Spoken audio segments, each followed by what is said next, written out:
Breaking news చూస్తున్నారు. మీకు Instagram reel ఎలా చేయాలో తెలుసా? ఇన్స్టాగ్రామ్ ప్రొఫైల్ ఉందా? స్నాప్చాట్ ఉందా? సోషల్ మీడియా ప్రొఫైల్స్ అన్నీ ఉన్నాయా? ఇవన్నీ క్వశ్చన్స్ ఒక కంటెంట్ క్రియేటర్ అడిగే క్వశ్చన్స్ కాదు. ఈ దేశ ప్రధాని మోదీ ప్రస్తుతానికి కౌన్సిల్ ఆఫ్ మినిస్టర్స్ మీటింగ్లో ఆయన మంత్రులను అడిగిన ప్రశ్నలు ఇవి. మీకు ఇన్స్టాగ్రామ్లో రీల్ చేయడం వచ్చా? ఇన్స్టాగ్రామ్ రీల్ అకౌంట్స్ ఉన్నాయా మీకు? అసలు స్నాప్చాట్ ఉందా? ఈ దేశంలో 18 నుంచి 30 సంవత్సరాల లోపు యువతని బేస్ చేసుకొని వాళ్ళ కోసం కొత్త ప్రణాళికలు తీసుకురండి అంటున్నారు. ఇదంతా ఎందుకు చెప్తున్నారు తెలుసా? Cockroach Janata party effect. అతి తక్కువ సమయంలో సోషల్ మీడియా మాధ్యమంలో అత్యధిక ఆదరణ పొందిన ఈ సోషల్ మీడియా అకౌంట్స్ అన్నీ జెన్ జీ, ఈ జనరేషన్లో ఉన్న యువత అట్రాక్ట్ అయ్యి వాళ్ళు ఈ పార్టీకి సంబంధించిన సోషల్ మీడియా హ్యాండిల్స్ని వాళ్ళు సబ్స్క్రైబ్ చేస్తున్నారు, ఫాలో చేస్తున్నారు. సో దీన్ని చాలా సీరియస్గా ప్రధానమంత్రి మోదీ ఈ ఇష్యూని తీసుకున్నట్టు తెలుస్తుంది. జెన్జీకి పార్టీకి సంబంధించిన నాయకులు, కౌన్సిల్ ఆఫ్ మినిస్టర్స్ వీళ్ళందరూ కూడా దూరంగా ఉంటున్నారా? వాళ్ళు సరి చేసుకోవాలి వాళ్ళ మిస్టేక్స్ అన్నీ. ఒకవేళ సరి చేసుకోకపోతే మినిస్టర్స్నే మార్చేస్తా అంటూ ప్రధానమంత్రి మోదీ వార్నింగ్ ఇచ్చినట్టు తెలుస్తుంది. మీలో ఎంతమంది ఇన్స్టాగ్రామ్ వాడుతున్నారు? రీల్స్ అంటే ఎంతమందికి తెలుసు? పార్టీ అలాగే ప్రభుత్వ కార్యక్రమాలు ప్రచారం చేశారా? వీటన్నిటి ప్రచారం చేసుకుంటున్నారా? యువత ఎలా ఆలోచిస్తుందో మీకు తెలుసా? జెన్జీ ఆలోచనలు అర్థం చేసుకోవాలి, లేకపోతే మన ప్రభుత్వాన్ని దించేస్తారు. నేపాల్, శ్రీలంక, బంగ్లాదేశ్ ఈ 3 దేశాల్లో కూడా ఏం జరుగుతుంది, గతంలో ఏం జరిగింది వాటిని దృష్టిలో పెట్టుకోవాలి. యువతకు పెద్ద పీట వేస్తానని ప్రధానమంత్రి మోదీ చెప్పినట్టు తెలుస్తుంది. నీట్ లీకేజ్తో కూడా మోదీ ప్రభుత్వం దానిపైన తీవ్ర ఆగ్రహంలో ఉన్నట్టు తెలుస్తుంది. మొత్తం మీద కాక్రోచ్ జనతా పార్టీకి సంబంధించిన ఆ ప్రొఫైల్స్ సెగ ప్రస్తుతానికి ప్రధానమంత్రి అలాగే కౌన్సిల్ ఆఫ్ మినిస్టర్స్ మీటింగ్ దాకా తగిలింది అంటే అర్థం చేసుకోవచ్చు ఎలాంటి పరిస్థితులు నెలకొని ఉన్నాయో. నిన్న గురువారం రోజులు జరిగిన కౌన్సిల్ ఆఫ్ మినిస్టర్స్ మీటింగ్లో మరి ప్రధానమంత్రి మోదీ కౌన్సిల్ ఆఫ్ మినిస్టర్స్తోని ఏమేం మాట్లాడారు వాటన్నిటి గురించి డీటెయిల్గా తెలుసుకునే ప్రయత్నం చేద్దాం. ఇటు ఏపీ నుంచి మా ఇన్పుట్ ఎడిటర్ కృష్ణమోహన్ అందుబాటులో ఉన్నారు. కృష్ణమోహన్తో మాట్లాడి తెలుసుకునే ప్రయత్నం చేద్దాం. కృష్ణమోహన్, చెప్పండి, అసలు పిఎం చాలా సీరియస్గా కాక్రోచ్ జనతా పార్టీ, ఆ పార్టీకి సంబంధించిన సోషల్ మీడియా హ్యాండిల్స్ కానీ జెన్జీ ఒక రకమైన ప్రభుత్వానికి సంబంధించి కొంత వ్యతిరేకత ఉంది కాబట్టి ఆ పార్టీ ఆవిర్భావం కానీ ఆ పార్టీకి సంబంధించిన సోషల్ మీడియా హ్యాండిల్స్, అంటే పార్టీ ఆవిర్భావం కూడా అనకూడదేమో మేబీ, బట్ సోషల్ మీడియా హ్యాండిల్స్కి వచ్చిన రెస్పాన్స్ని చూసి ప్రధానమంత్రి మోదీ ఎలా రెస్పాండ్ అయ్యారు? మినిస్టర్స్తో ఏం మాట్లాడారు? కళ్యాణ్, ఒకసారిగా మనం కానీ చూసుకుంటే నిన్న కేంద్ర కేబినెట్ మీటింగ్ లో మోడీ ప్రత్యేకంగా కాక్రోచ్ జనతా పార్టీ వ్యవహారం మీదనే చాలా పెద్ద ఎత్తున క్లాస్ పీకిన పరిస్థితి అయితే ఉంది మంత్రులందరికీ కూడా. అంటే కేంద్ర మంత్రులకి ఒక సూచన, క్లియర్ గా ఒక మాట అయితే ఆయన చెప్పదలుచుకున్నారు. అసలుకి మీలో ఎంతమందికి ఇన్స్టాగ్రామ్ వాడతారు, రీల్స్ అంటే ఏంటో తెలుసా, అసలుకి పార్టీ లేదు ప్రభుత్వం చేస్తున్న ప్రభుత్వ కార్యక్రమాలని ప్రచారం చేసే అలవాటు మీకు ఉందా లేదా? ఎందుకంటే ఇప్పుడున్న జెన్జీ ప్రభుత్వం మీద ఎంత వ్యతిరేకత ఉంది, ఎందుకు ఈ వ్యతిరేకతకు కూడా కారణాలు ఏంటి అంటే బేసిక్ గా దేశంలో జరుగుతున్న కొన్ని సమస్యల మీద విసిగెత్తిపోయింది.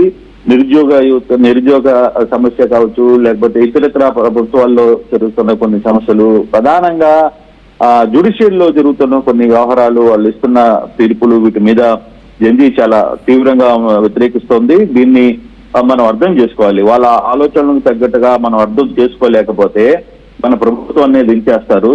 యువత ఆలోచనలకు తగ్గట్టుగా పని తీరు కూడా మార్చుకోవాలి, లేకపోతే పూర్తిగా కూడా మనల్ని నట్టేట ముంచుతారు. మనల్ని పశ్చిమ బెంగాల్లో ఏ విధంగా అక్కడ యువత మనకి అండగా నిలబడి ప్రభుత్వాన్ని నింపిందో, అట్ ద సేమ్ టైం మీరు కూడా రియాక్ట్ కాకపోతే మనం దించడానికి కూడా వాళ్ళకి ఏం పెద్ద నిమిషం పట్టదు అనేది చాలా క్లియర్ గా చెప్పిన పరిస్థితి. యువతను తృప్తిపరిచేందుకు ఏం చేయాలో ఒక కార్యాచరణ ప్రణాళికని రూపొందించాలి. అసలు జరుగుతున్న ఇన్సిడెంట్స్ మీద లేదు, మీరు అసలుకి కేంద్ర మంత్రులుగా ఉండి ఏ బాధ్యత తీసుకుంటున్నారు, అసలుకి మీరు ఆ యువతను ఫాలో అయ్యే పరిస్థితుల్లో మీరు ఉన్నారా లేదా? మరోవైపు కూడా ఏదైతే కేవలం మన పక్కన రాష్ట్రంలో తమిళనాడులో టీవీకే పార్టీ ఏ విధంగా అయితే యువత ముందుకు వచ్చి అక్కడ 2 పెద్ద పార్టీలని నేల కల్పించిందో అటువంటి సంఘటనలే ఇవన్నీ కూడా జరుగుతాయి.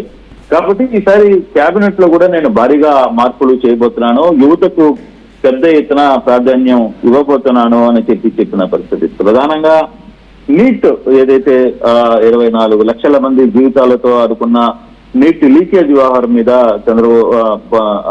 మోడీ చాలా సీరియస్ గా వ్యవహారాన్ని ప్రస్తావన తీసుకుని వచ్చారనేది తెలుస్తోంది. మంత్రులకైతే చాలా గట్టిగా క్లాస్ పీకారు. మీరు మీ పద్ధతి మార్చుకోవాలి, మీ యువతతో పోటీగా ఉండాలి, లేకపోతే ఒక్క 5-6 రోజుల్లోనే 20 మిలియన్ల సబ్స్క్రిప్షన్ ని లేకపోతే వాళ్ళ హ్యాండిల్స్ ని పెరిగిన పరిస్థితి చూస్తే యువత ఎంత ఆందోళనలో ఉంది భారతదేశంలో. వీటన్నిటినీ మీరు ఎప్పటికప్పుడు బేరీ చేసుకోవాలి. జరుగుతున్న పొరపాట్లు ఎక్కడ జరుగుతున్నాయి, దాన్ని ఎక్కడ కంట్రోల్ చేయాలి, దానికి మీరు చేస్తున్న కార్యక్రమాలు ఏంటి, వీటన్నిటి మీద కూడా దృష్టి పెట్టాల్సిన పరిస్థితి ఉంది అనేది చాలా క్లియర్ గా మాట్లాడిన పరిస్థితి అయితే కనబడుతుంది. అయితే ఓవరాల్ ఈ ఎపిసోడ్ లో మనకి ఇంకొక విషయాలు కూడా తెలుస్తుంది. అంటే కొంతమంది మంత్రుల పనితీరు సరిగ్గా లేదు, మీ బిహేవియర్ బాగలేదు, మీ ఉన్న వ్యవహారంలో కూడా చాలా క్లియర్గా ఉంది. అంటే ఇటీవల ఇప్పుడు ఫర్ సపోజ్ తెలంగాణకి సంబంధించిన వ్యవహారంలో జరిగిన కొన్ని సంఘటనల మీద కూడా ఆయన కొంత సీరియస్ గా ఉన్నారు. అందుకే ఆయన చాలా క్లియర్ గా ఒక మాట అయితే చెప్పారు, నేను ఇంకా యువత దృష్టి పెడుతున్నాను, రేపు భారీ మార్పులు కూడా ఉండబోతున్నాయి కేబినెట్ లో, కాబట్టి మీరు మెంటల్ గా సిద్ధం కావాలి, మీ ఆహార శైలిని కూడా మార్చుకునే ప్రయత్నం చేయండి అని చెప్పి ఆయన గట్టిగా క్లాస్ పీకారు. అయితే మొత్తం మీద మాత్రం కాక్రోచ్ జనతా పార్టీ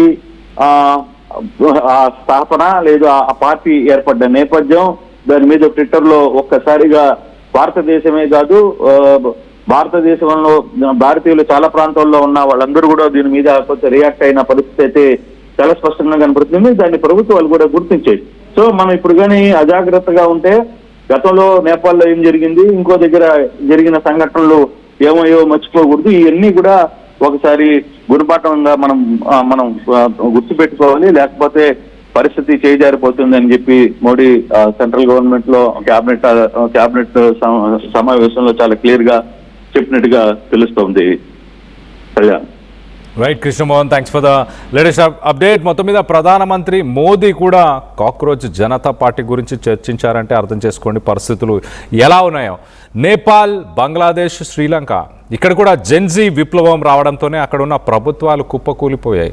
మరి ఇండియాలో ఉన్న జెన్జీ కూడా ఇప్పుడున్న ప్రభుత్వాలకు వ్యతిరేకంగా పనిచేస్తున్నాయా అంటే ప్రధానమంత్రి మోదీ కొంత జెన్జీ పాజిటివ్గానే ఉంది మనకి యువత, అందుకే మనకు బెంగాల్ ఎలక్షన్స్లో వాళ్ళు గెలిచే అవకాశం ఇచ్చారంటూ కూడా ప్రధానమంత్రి మోదీ మాట్లాడారు.